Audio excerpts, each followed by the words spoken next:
વિજ્ઞાન અને અધ્યાત્મ પરસ્પર પૂરક. વાંગ્મય 23. લેખક પંડિત શ્રી રામ શર્મા આચાર્ય. ઓડિયો 13.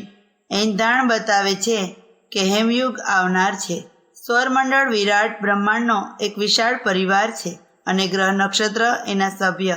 એક પરિવારના સભ્ય હોવા તથા અન્યોન્યાશ્રિત રૂપથી જોડાયેલા હોવાના કારણે તેઓ પોતાની ગતિ અને સ્થિતિથી પરસ્પર એકબીજાને પ્રભાવિત પણ કરે છે. ચક્ર સંતુલનમાં જ્યારે કોઈ કારણે અડચણ ઊભી થાય છે તો વ્યાપક સ્તર પર પરિવર્તન થાય છે. ક્યારેક ક્યારેક તે પરિવર્તન એટલા ભીષણ પણ હોય છે કે જીવ જગતના અસ્તિત્વને પડકાર આપતા અને મોટા સંકટ પેદા કરતા જોવામાં આવે છે. આવનારી એ વિભીષિકાઓમાંથી એક છે હિમયુગનું પૃથ્વી પર આગમન. પ્રમાણોથી એ વાતની પુષ્ટિ થઈ છે કે પાછલા 1 અબજ વર્ષમાં પૃથ્વી પર 3 વાર હિમયુગ વિભિન્ન સમય પર આવ્યા છે. સૌથી નજીકનો પાછલો હિમયુગ ધરતી પર 20 લાખ વર્ષ પહેલા આવ્યો હતો.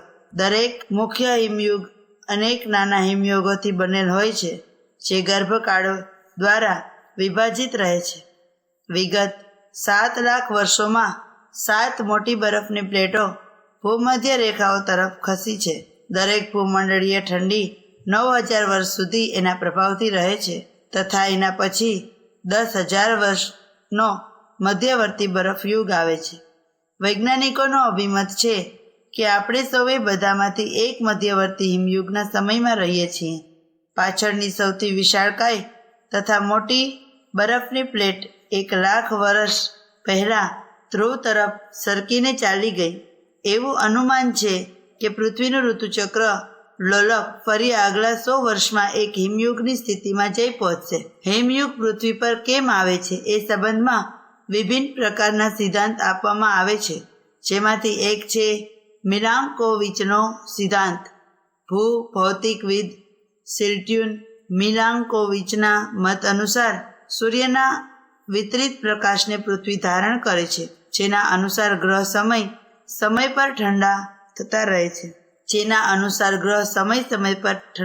રહે છે. પ્રકાશ વિતરણની એ પ્રક્રિયામાં સમય પર પરિવર્તન આવતા રહે છે. જ્યારે પૃથ્વી સૂર્ય તરફ ખસતી રહે છે, ખસવાની એ પ્રક્રિયા જટિલ ગતિ સંબંધો પર આધારિત છે, પરંતુ એનું પૂર્વાનુમાન કરવું શક્ય છે. ક્રસ્ટલ વાન્ડરિંગ થિયરીના અનુસાર મહાદ્વીપ લાખો વર્ષોથી ભૂમંડળની ચારે તરફ 1 થી 15 સેન્ટીમીટર પ્રતિ વર્ષની ગતિથી ખસતા રહે છે. એને મહાદ્વીપીય પ્રવાહ કહે છે. જ્યારે તે કોઈ ભૂભાગની કોઈ ઉચ્ચ ઠંડા અક્ષાંશ પર ઉત્તર અથવા દક્ષિણમાં ખેંચી જાય છે, જ્યાં બરફ પૂરી રીતે ઓગળી શકતો નથી, તો ત્યાં બરફના થર એકની ઉપર એક ક્રમશઃ જમા થવા લાગે છે તથા હિમનદીનું રૂપ લઈ લે છે. હિમનદી ત્યારે સમુદ્ર કિનારા તરફ વધે છે, જ્યાં કે બરફની ચટ્ટાઓ સ્વતંત્ર રૂપથી તૂટી સમુદ્રને ઠંડો કરવા લાગે છે. એવી સ્થિતિમાં બરફની મોટી ચાદરો ચારે તરફ વ્યાપક ક્ષેત્રમાં ફેલાઈ જાય છે. આ પ્રતિપાદન સમર્થનમાં વૈજ્ઞાનિકોએ જોયું છે કે 1 કરોડ વર્ષ પહેલાં ગોંડવાના નામના મહાદ્વીપ, જેની અંતર્ગત હવે દક્ષિણ અમેરિકા, આફ્રિકા, ભારત, ઓસ્ટ્રેલિયા તથા એન્ટાર્કટિકા આવે છે, ના અધિકાંશ ભાગ બરફથી ઢંકાઈ ગયા. બરફ પછી દક્ષિણ ધ્રુવ ઉપર ભેગો થઈ ગયો. પ્રમાણ એ પણ દર્શાવે છે કે એન્ટાર્કટિકાની ભૂમિ ફરી સૌથી પાછળના હિમયુગમાં બરફથી ઢંકાઈ ગઈ. આ ઘટના ગોંડવાના ઉપમહાદ્વીપની ભૂમિના ટુકડા થવા તથા એન્ટાર્કટિકાને ધ્રુવના ઠંડા અક્ષાંશ પર છોડી દીધા પછી બની. ગ્રીનહાઉસ ઇફેક્ટ સિદ્ધાંતના સમર્થક વૈજ્ઞાનિક કહે છે કે વાતાવરણમાં કાર્બન ડાયોક્સાઇડની ગ્રીનહાઉસના કવચની જેમ કાર્ય કરે છે. એ વિકિરણના ઝેરી પ્રભાવને પૃથ્વી પર આવવાથી રોકે છે તથા સૂર્યના કિરણોને પૃથ્વી પર આવવા તો દે છે, પરંતુ પૃથ્વીની ગરમીને અંતરિક્ષમાં ઉડવાથી રોકે છે. છોડવાઓનું જીવન તથા વિકાસ કાર્બન ડાયોક્સાઇડના કારણે ઝડપથી થાય છે. કાર્બન ડાયોક્સાઇડના વધારે વપરાશથી વાયુમંડળમાં એ ગેસની માત્રા અત્યંત ઓછી અથવા સમાપ્ત થઈ જાય છે. ફળ સ્વરૂપ તે રક્ષા કવચ તૂટી જાય છે, જેનાથી પૃથ્વીની ગરમી ઝડપથી વાયુમંડળ તરફ ચાલી જાય છે અને પૃથ્વી ઠંડી થવા લાગે છે. તાપક્રમના ઓછા થવા તથા કાર્બન ડાયોક્સાઇડની માત્રામાં કમી પડવાથી વનસ્પતિ સડવા અને મૃત્યુ પામવા લાગે છે. એ રીતે વાયુમંડળમાં કાર્બન ડાયોક્સાઇડની અછતનું ચક્ર હિમયુગ લાવવાનું ઉત્પ્રેરક બને છે. મેગ્નેટિક પોલ રિવર્સલ સિદ્ધાંતના શોધક વૈજ્ઞાનિકોનો મત છે કે પૃથ્વીનો ચુંબકીય ધ્રુવ હંમેશા એક સ્થિતિમાં રહેતો નથી. પૃથ્વીના ઇતિહાસમાં એવા અનેક પ્રસંગ આવ્યા છે જ્યારે એના ચુંબકીય ધ્રુવ પરિવર્તિત થયા છે. ઉત્તર ચુંબકીય ધ્રુવ દક્ષિણમાં તથા દક્ષિણ ચુંબકીય ધ્રુવ ઉત્તરમાં બદલાયા છે.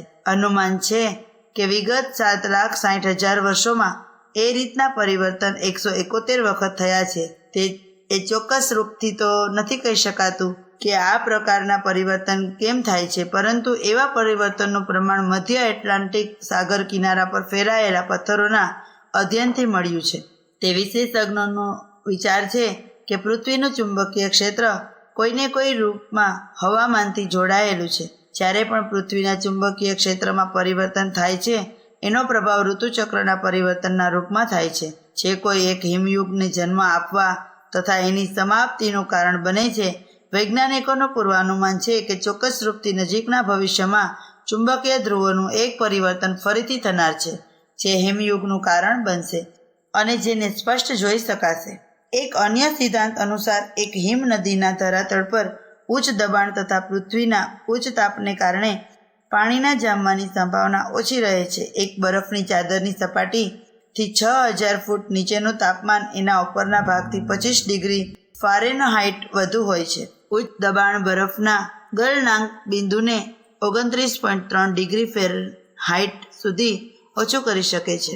વૈજ્ઞાનિકોએ રેડિયો ઇકોસાઉન્ડિંગ ટેકનિક દ્વારા જાણકારી મેળવી છે. ઉપરોક્ત પ્રક્રિયાથી પશ્ચિમી એન્ટાર્કટિકા સાગરની નીચે બરફની સપાટીઓમાં વિશાળકાય સરોવર બની ગયા છે. પ્રોફેસર જે.કે. ચાર્લ્સવર્થ હિમયુગ સંબંધી સિદ્ધાંતો પર પોતાના વિચાર વ્યક્ત કરતા કહે છે, આ બધા સિદ્ધાંત પોતાનામાં પૂર્ણ નથી, પરસ્પર એકબીજાના વિરોધી પણ છે, પરંતુ એ સત્યથી ઇનકાર કરી શકાતો નથી કે નજીકના હિમયુગને લાવવામાં અનેક પ્રકારની ભૌતિક શક્તિઓ કારણ બનશે. પરંતુ એવી સ્થિતિ પણ આવશે નહીં કે આફ્રિકા અને કેનેડાના શહેરો પર બરફની ચટ્ટાનો તરવા લાગે અને સંસારના બધા વિશાળકાય પ્રાસાદ બરફ નદીથી ઢંકાઈ જાય. એટલું સુનિશ્ચિત છે કે ધીમે ધીમે પૃથ્વી ઠંડી થતી જાય છે. સંસારમાં શીતનો સમય બીજી ઋતુની સરખામણીમાં વધુ દિવસો સુધી રહેશે અને ક્રમશઃ તે વધતી જ જશે. શક્ય છે કેટલાક દશકોમાં ઉત્તર ધ્રુવ જેવી પરિસ્થિતિઓ વિભિન્ન ભૂભાગો પર દ્રષ્ટિગોચર થવા લાગી. 11 જૂન 1983માં થયેલ પૂર્ણ સૂર્યગ્રહણના અવસર પર યુનિવર્સિટી ઓફ લંડનના વૈજ્ઞાનિક જ્હોન પાર્કિન્સન્સ તથા ડગલસ ગોધે પોતાના અધ્યયનોના આધાર પર નિષ્કર્ષ કાઢ્યો કે સૂર્ય સંકોચાઈ રહ્યો છે. ઈસવીસન 1916 પછી અત્યાર સુધી સૂર્યના ઘેરાવમાં 480 કિલોમીટર સંકુચન આવી ચૂક્યું છે. ઈસવીસન 1962માં પ્રખ્યાત ખગોળવિદ રોબર્ટ લાઇટને પણ એ નિષ્કર્ષ કાઢ્યો હતો કે સૂર્ય 5 મિનિટના સમયગાળાના હિસાબથી ગેસના ફુવારાની જેમ સંકોચવાનું ફેલાવવું દોલન કરે છે. સૂર્યના સંકોચાવાની પ્રક્રિયા દોલન પ્રક્રિયાથી સર્વથા જુદી છે. સૂર્ય તથા અન્ય ગ્રહ ગોલકોની વચ્ચે કાર્યરત બને વિપરીત ગુરુત્વાકર્ષણ બળોના દબાણથી બધા ગ્રહપિંડ પોતાના સ્થાન પર સંતુલન જાળવીને ગતિમાન છે. ગુરુત્વાકર્ષણ બળ ગ્રહોના પદાર્થોને કેન્દ્ર તરફ દબાવે છે અને એમના કિનારેથી નીકળતા દબાણને રોકે છે. સૂર્યની કિનારનું તાપમાન 2 કરોડ ડિગ્રી સેન્ટીગ્રેડ છે, જે ગુરુત્વાકર્ષણના પ્રભાવથી સૂર્યને સંકોચાવાથી બચાવે છે. પરંતુ પાછલા કેટલાક દશકાઓથી એ તાપક્રમ ઓછો થઈ ગયો છે, જેનાથી વિકર્ણ દબાણ ઓછું થઈ ગયું છે. ફળસ્વરૂપ ગેસના પડ સંકોચવા લાગ્યા છે તથા સૂર્યનો વ્યાસ પણ ઘટી ગયો છે. ગ્લોબલ તાપમાનનું અધ્યયન કરનાર હવામાન વિજ્ઞાનીઓનું કહેવું છે કે પાછલા 50 વર્ષોથી વાયુમંડળીય તાપક્રમ ક્રમશઃ ઓછું થઈ રહ્યું છે. ઈસવીસન 1940થી લઈને અત્યાર સુધી સતત હ્રાસ થયો છે.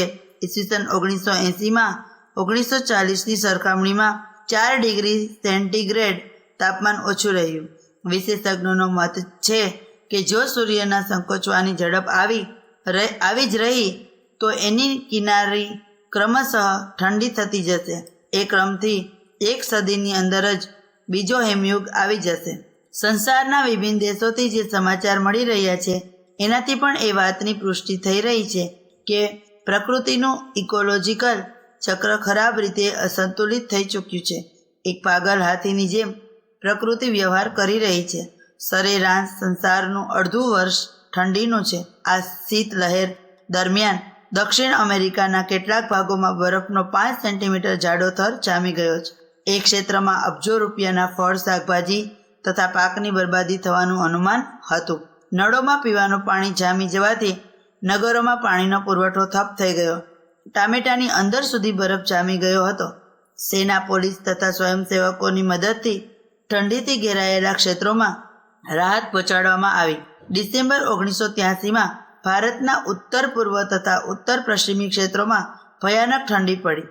શિમલા, મસૂરી, અંબાલા તથા હિમાચલ પ્રદેશના વિભિન્ન ભાગોમાં ભયંકર બરફ પડ્યો. મધ્યપ્રદેશ, આંધ્રપ્રદેશ, ગુજરાત વગેરેમાં પણ બીજા વર્ષોથી અપેક્ષા ઠંડી વધુ પડી. પશ્ચિમ જર્મની, રશિયા, કેનેડા વગેરેના વિભિન્ન ભાગોમાં આ વર્ષે પડેલી ઠંડીથી પાછલા સેંકડો વર્ષોનો રેકોર્ડ તૂટ્યા છે.